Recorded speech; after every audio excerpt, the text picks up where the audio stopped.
Παιδιά, κοιτάξτε εδώ ένα ωραίο μέρος.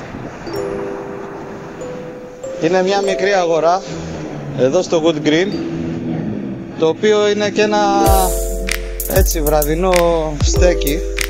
Μπορείς να φας το σάντουιτς σου, να πιεις ένα ποτό, να πιεις το αναψυκτικό στο διόρροφο το λεωφορείο.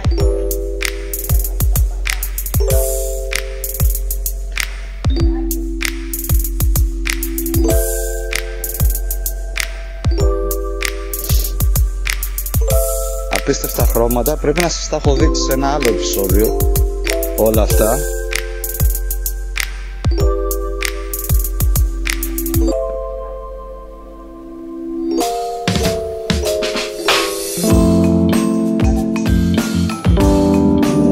Τώρα αυτό το λεωφορείο θα λειτουργεί, δεν νομίζω να λειτουργεί.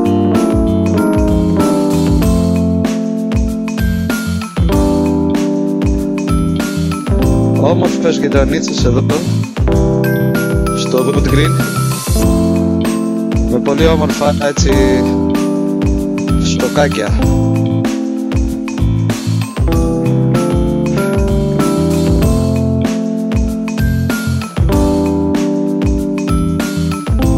Εδώ είναι το πίσω μέρος. Έχει κάτι απίστευτα χρώματα.